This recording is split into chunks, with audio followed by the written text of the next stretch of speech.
Hello, it's Thursday the 18th. I'm FX Plu, and this is the market brief. Should be a dry one today. David Ramsden's been on. He's the Deputy Governor of the Bank of England, and he thinks that the levels of fiscal and monetary stimulus remain justified for the moment, given the continuing risks to the economy. Anything further, like the negative rate debate, he has passed off as little more than contingency planning for the time being.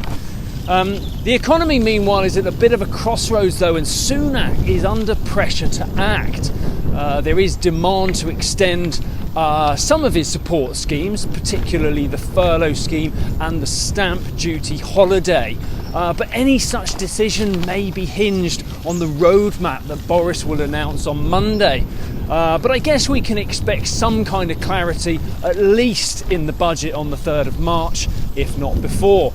If the furlough payments end, though, the increase in unemployment payments, which will naturally take the place of a lot of them, is something that Sunak needs to bake into his budget. I'd be interested to know what you think. Do you think we'll extend the furlough scheme, take the easy option, or rip off the band-aid and deal with the unemployment consequences? Might be too early. Sterling took a brief hiatus against the drive towards 140. We saw a little correction, perhaps a degree of profit taking, and we dropped to 138.30 against the dollar yesterday, but expectation is that 140 will be back in the sight soon enough.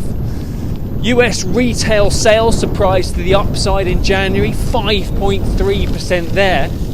On the face of it, that's very positive news, but keep an eye on Congress, though. This may give fuel to those Republicans who believe Biden's $1.9 trillion stimulus package is not only surplus to requirement, but could also overheat the economy, especially as producer prices also rose. That's another red flag for the stimulus package.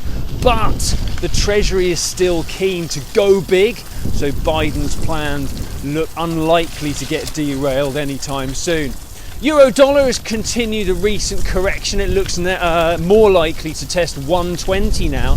We dropped to a low of 120.25 yesterday, but we open ever so slightly higher around 120.50.